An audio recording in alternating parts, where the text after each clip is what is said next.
Le prince intervient dans les négociations entre l'ACM et la F1. Bon, apparemment, Monaco, c'est un peu en difficulté aussi pour l'année prochaine. Le prince Albert est personnellement intervenu dans la négociation car le représentant de l'ACM continue de la jouer très dure et ferme, explique Rosberg.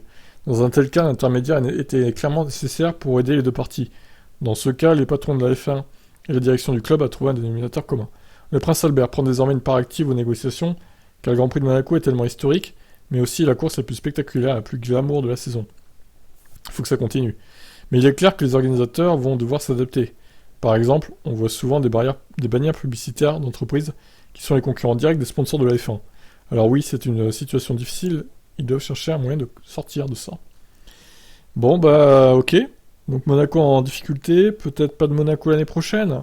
Alors certains d'entre vous vont être réjouis parce que au final vous n'aimez pas, la plupart d'entre vous, Monaco. Vous dites que les courses sont chiantes et vous préfériez même avoir le Grand Prix de France, je crois.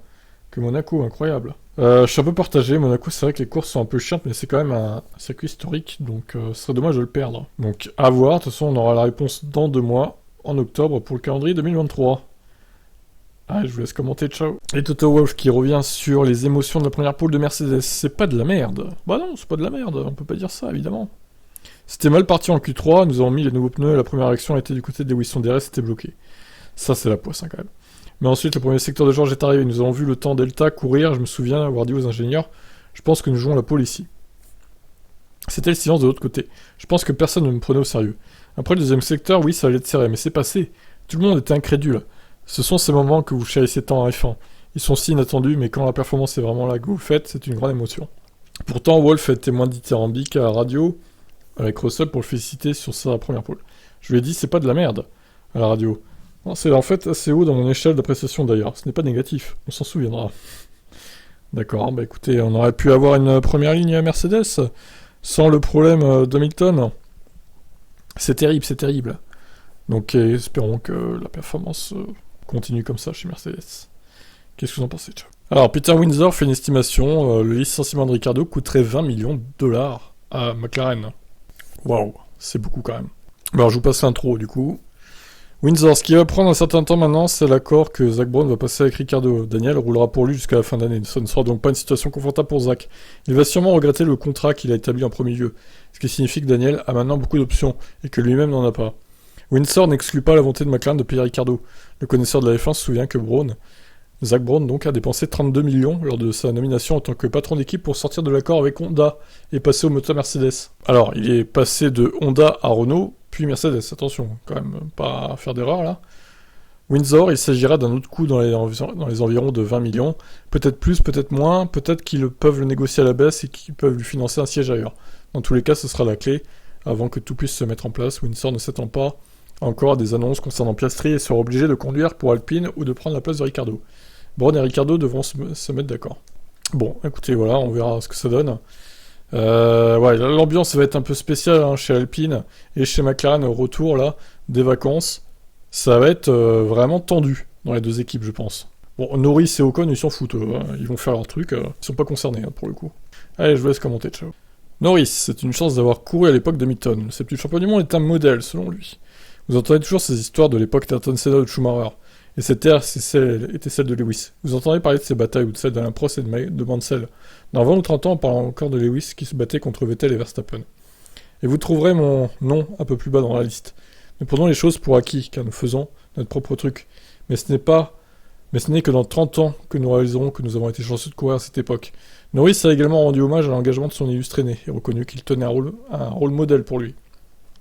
Il est engagé pour la légalité et la diversité et tente d'améliorer les deux au sein de la F1. Je dirais que c'est un modèle, il a prouvé qu'on pouvait être 7 fois champion du monde et faire d'autres choses dans la vie. C'est incroyable de rester dans le sport aussi longtemps et d'accomplir autant de choses.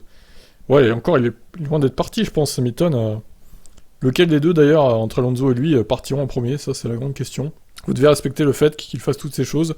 Beaucoup de personnes l'ont critiqué pour ça, mais ce n'est pas comme s'il devait uniquement se concentrer sur la F1. Et oui. Quoi qu'en pensent les haters, Hamilton a marqué l'histoire du sport. Qu'en pensez-vous? Ciao. Binotto admet que Ferrari a déjà beaucoup de regrets cette année. Nous aurions pu gagner 5 courses de plus. Ah bah oui, bravo Binotto. Lui aussi, il voit la vérité là, ça y est, la révélation pour Binotto. Tout d'abord, il faut du courage et une grande dose d'insouciance pour diriger une équipe. C'est un travail complexe et avec le recul, nous faisons tous mieux qu'en direct.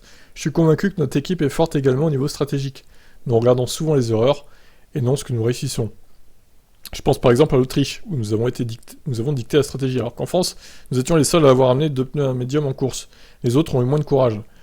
Oh, ouais, super. C'est une équipe qui a la bonne mentalité pour prendre ses responsabilités et faire ses choix de manière décisive, même si parfois avec le recul, c'est pas les meilleurs. Certes, toutes les courses n'ont pas été compromises par des erreurs, au contraire. Certaines ont été clairement mises en évidence les performances de la voiture à tout point de vue. Pourtant, comme Binotto l'a lui-même confirmé, les regrets sont nombreux à la pause estivale.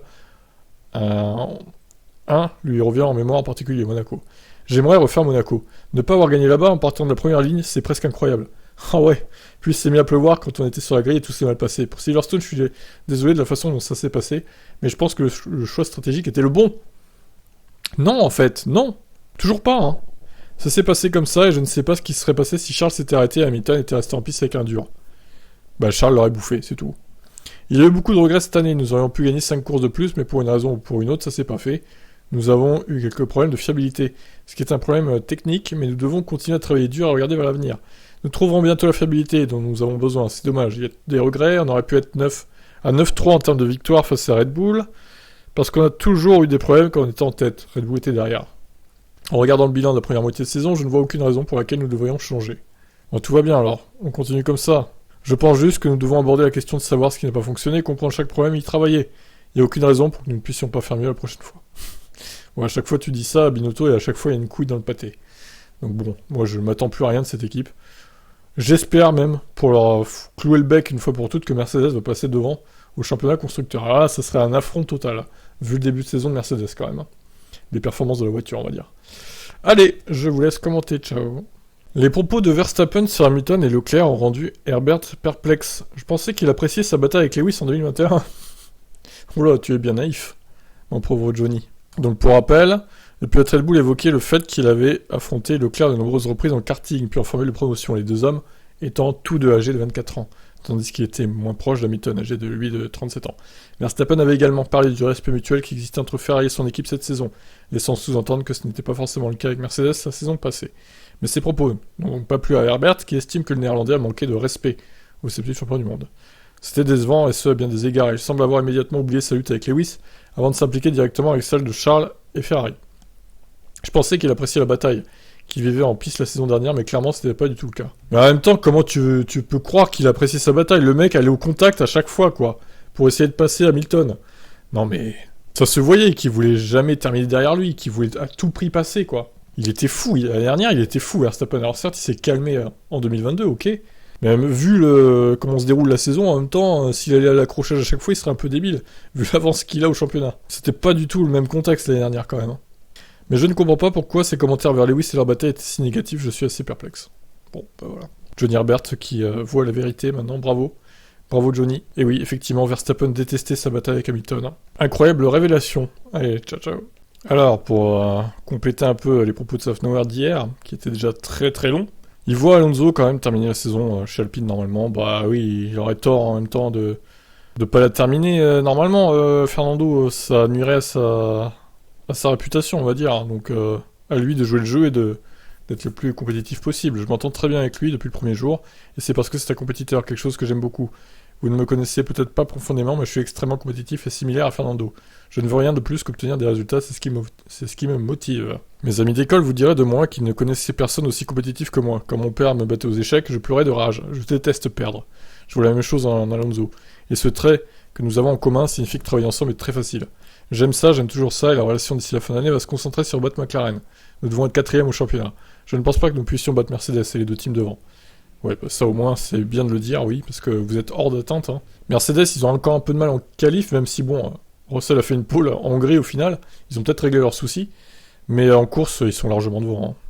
Donc il y a vraiment 3 écuries au-dessus du lot, et les autres, quoi. Peu importe qu'il aille chez Aston Martin l'année prochaine, une fois que vous avez mis votre casque, vous voulez faire de votre mieux, je suis pareil. Ça, c'est pas faux. Alpine ne songe donc à aucun plan pour sortir Alonso de son baquet avant la fin de l'année. Pas du tout, parce que c'est un grand pilote, il est performant à un très haut niveau, c'est un de nos meilleurs atouts. Esteban et Fernando marquent des points chaque week-end. C'est ce qui peut nous amener à battre McLaren. Bah oui, il n'y a que Norris qui marque des points régulièrement chez McLaren. C'est bien le problème d'ailleurs de ce pilote australien, Daniel Ricciardo. Software est peut-être amer concernant la situation, mais il ne veut pas pour autant ajouter d'éléments à la mauvaise réputation d'Alonso dans le paddock, concernant ses relations avec les équipes qu'il a quittées. J'ai entendu ces histoires. Pour moi, c'est la première année. Ce que j'ai vu, c'est une personnalité incroyablement compétitive.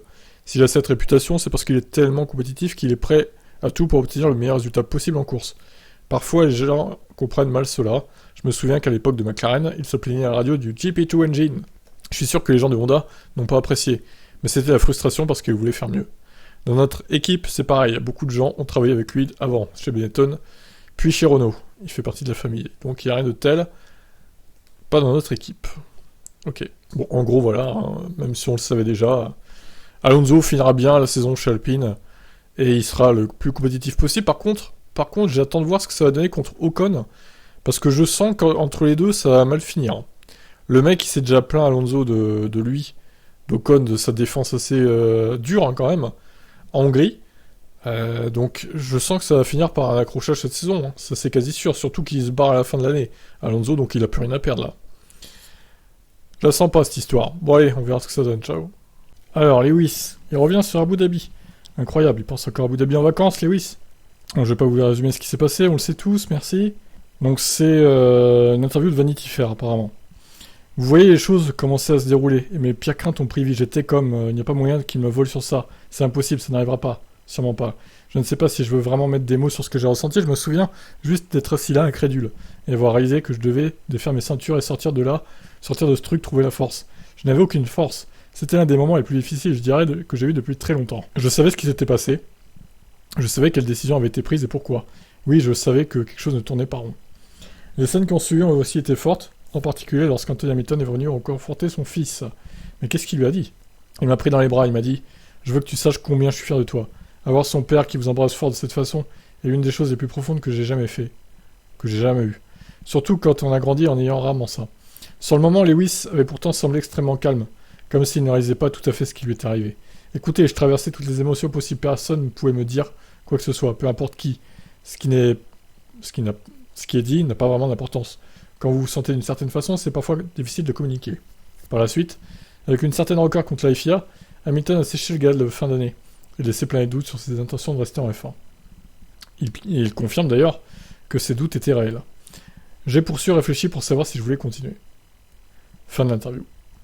Voilà, donc écoutez, voilà, hein, Vanity Fair qui revient sur ça. Voilà, Hamilton, je pense qu'il l'a pas digéré totalement. On va pas se mentir, je pense qu'il le digérera jamais vraiment totalement. D'ailleurs, ce qui s'est passé, faut comprendre, hein.